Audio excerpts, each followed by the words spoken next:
Okay, so from our last video, which we painted the sort of Grim Reaper style eerie airbrush work, we had a few comments mentioned about painting smoke. There was quite a few others which we're working on as well, but for this one I got quite excited about the concept of structuring a smoke together for you, so we hope you enjoy.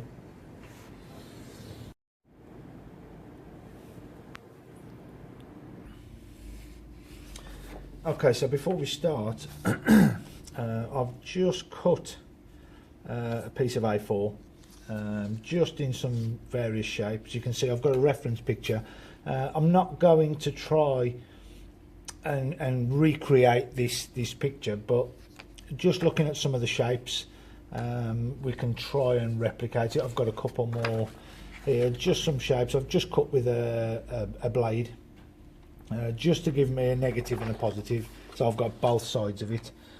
Of course, I've always got some curves and some shields to help where I need to. So one of the things, if we look at the reference, and if we start off, I'll start with a grey. So rather than just using a white, I'll show you a little bit later why I use that, just to bring out the smoke. So smoke is quite difficult. It's sort of the opposite of what you would do with fire. So I'm going to piece both of these together,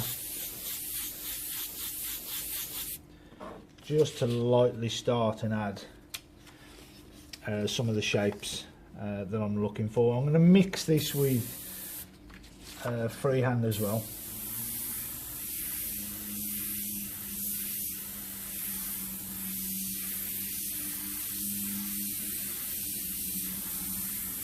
So I've got my paint really thin, so I've probably mixed this down to 1 drop of paint to sort of 8 to 10 drops of water. This sort of drifts out wider at the bottom. I've got a couple of sharp.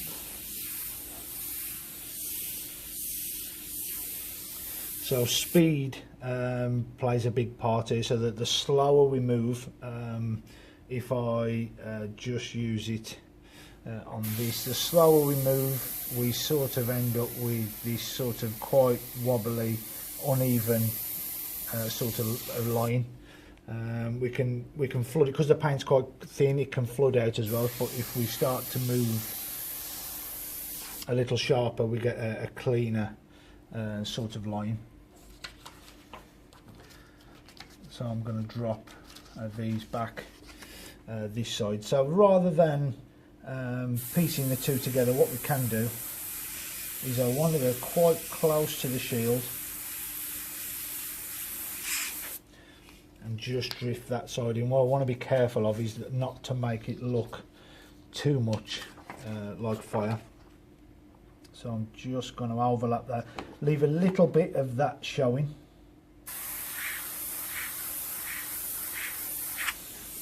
Which gives me that line to which I can add a little bit of freehand to as well.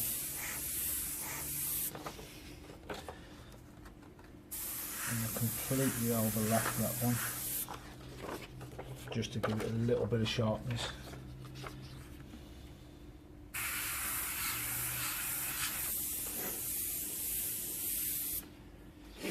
So you can see there's multiple passes of the same shape.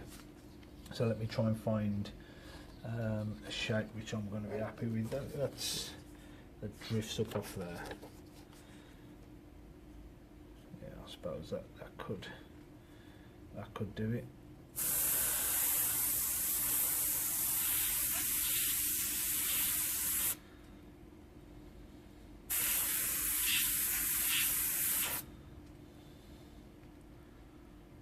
Go in between.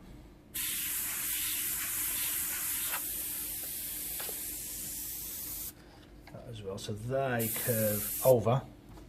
So let's find one of my shields. That might do it. So again, quite close to the shield. I don't want to be too far away. I don't want the width of it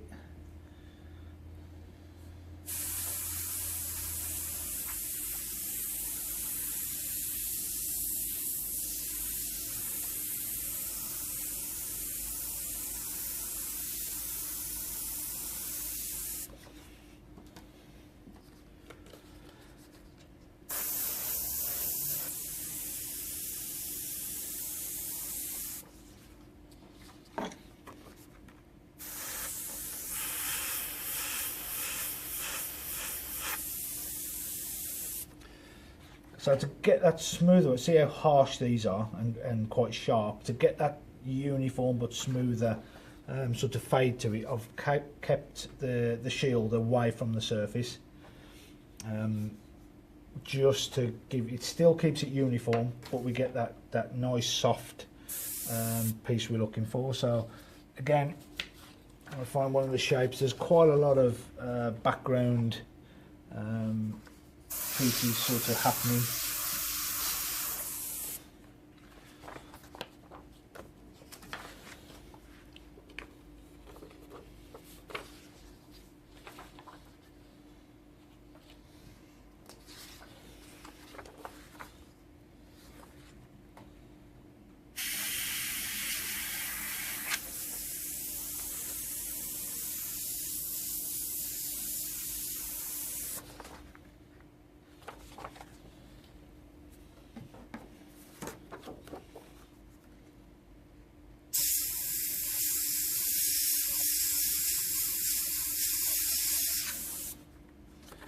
So what I'm looking for is the sharpest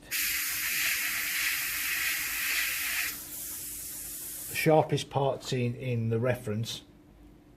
I want to shield those in, because obviously the shield makes it sharp. If it's a little bit softer, we've got some of these pieces in the background there, so we can add, I'm not going to be too frightened about adding that in freehand. We've also got quite a lot of this coming down, so the grey will play perfectly for that, so I'm going to completely overlap.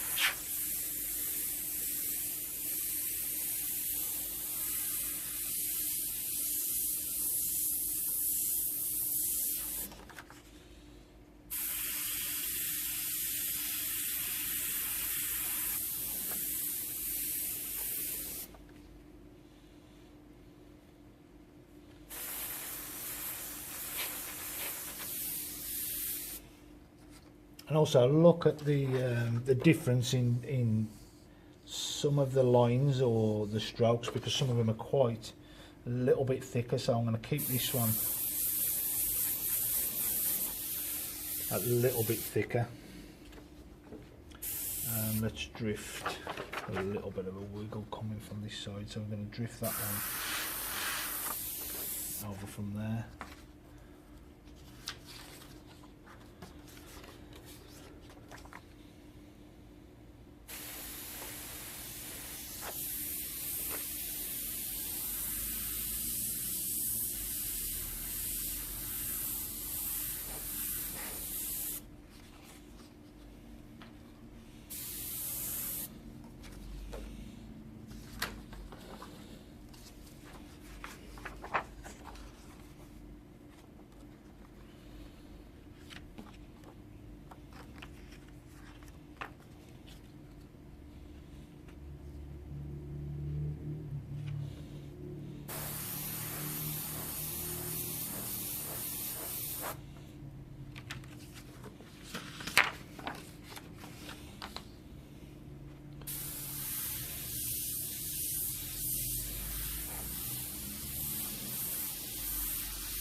So again, I'm just looking at the shapes inside in there. I don't want to replicate it too much. I'm not going for photorealism or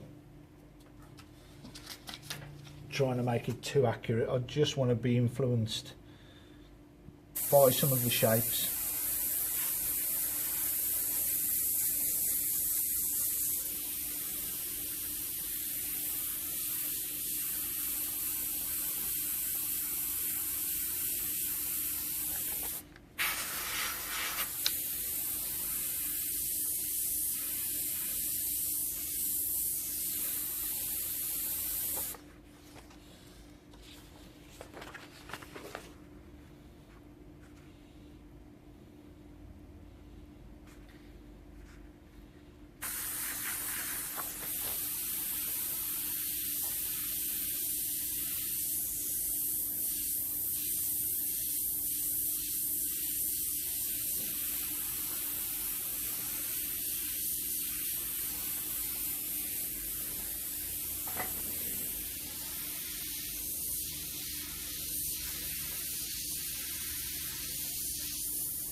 So one of the reasons I start with grey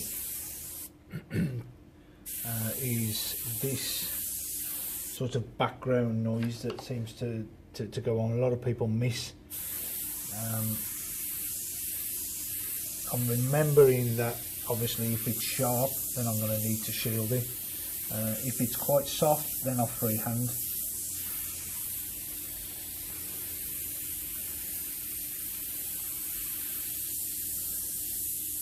So I'm just randomly sort of adding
You can see I'm just sketching.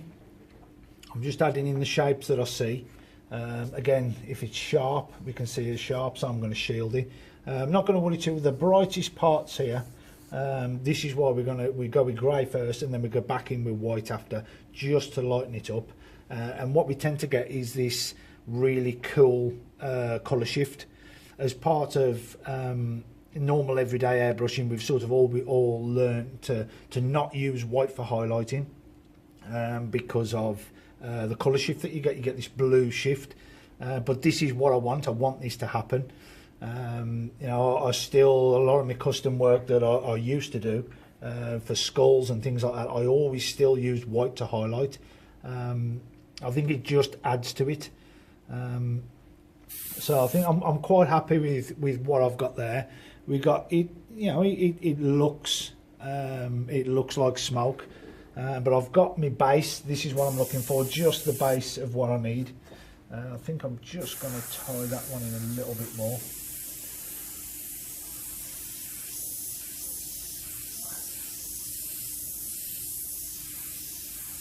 And importantly, to tie the shielded parts into freehand work as well, so it doesn't look too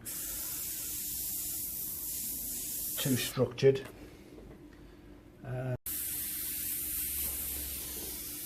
Okay, so what I'm going to do is I'm going to just clean out the airbrush now and go back in with my white and just lighten up some of these areas.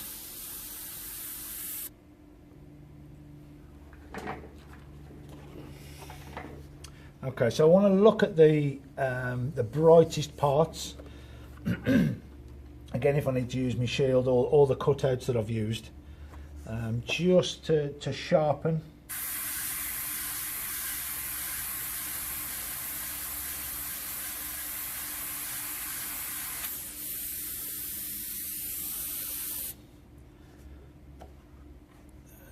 A little bit too. That's a nice shape. So again, I'm working quite close to the shield to keep it sharp and not give too much of a fade or a blend.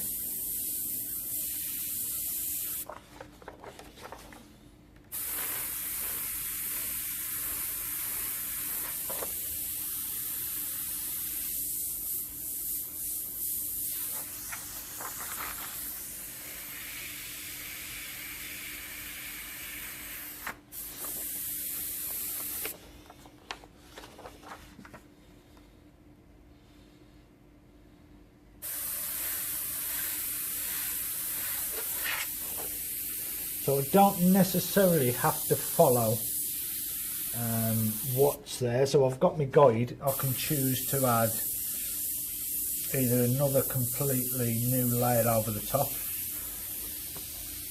or just highlighting what's there. It's entirely up to you. We don't have to stay too structured to it, but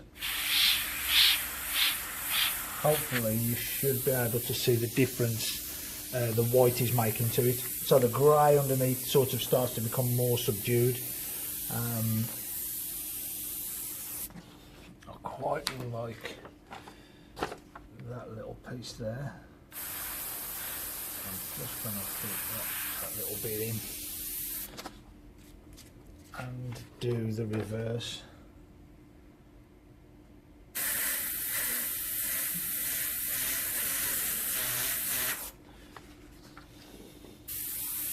I'm going to tie that in with some freehand into that lighter part there.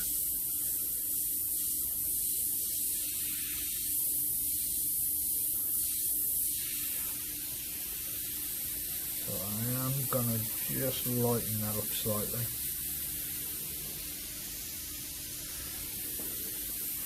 And obviously the main part of the sort of feed to it comes into this centre piece here.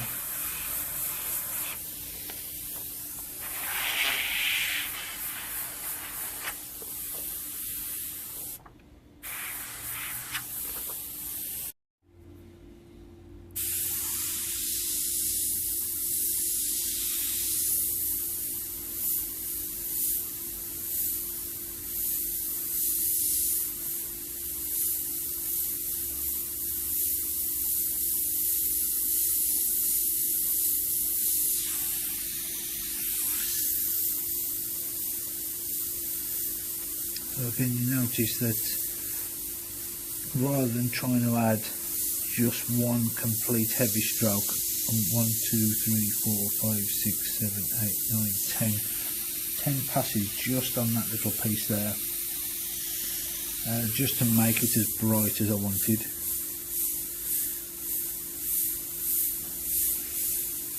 Yeah, we could maybe have our paint a little bit thicker, just to give it that bit more body, but I always find that you tend to get this grain, which I don't like the look of, especially when it's supposed to be smooth and free flowing.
Okay, so just for some of the brighter parts, for a little bit of effect, I'm going to add just a couple of drops of white. I don't want to go too crazy with this, but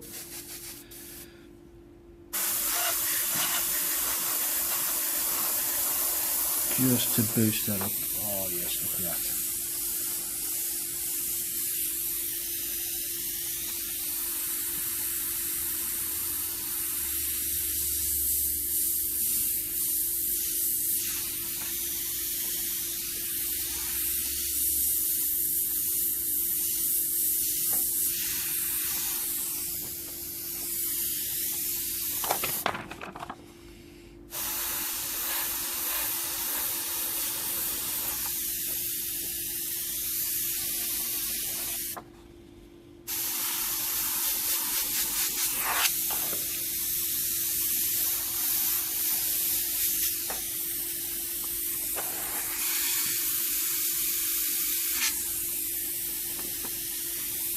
Okay, so I didn't want that one a little bit wet. So let's just let that dry. I'm going to stretch that over a little bit.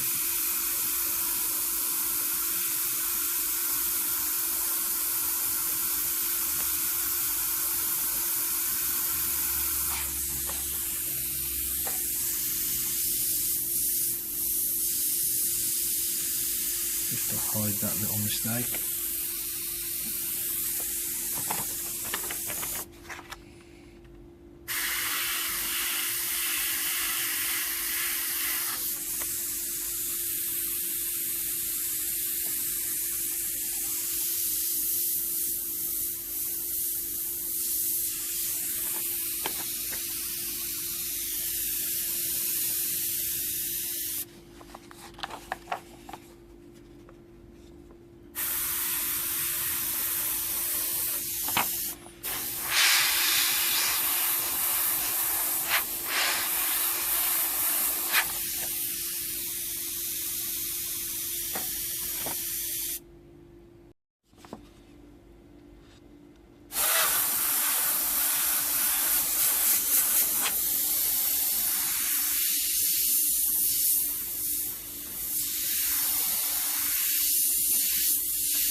I'm not really working from the reference anymore. I'm just sort of freehanding and just being influenced by the shapes more than anything.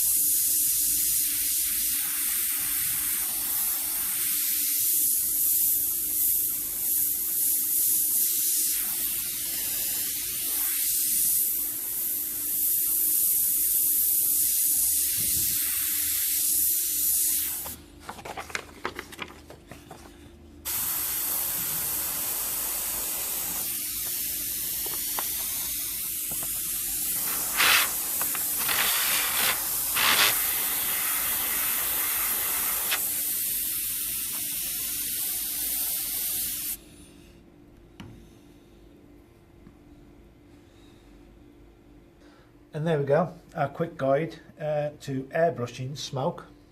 I hope you've enjoyed this video. If there's anything that you need help with, just anything we can put into a 15-20 minute video, just leave your comments below, and we will see you next time.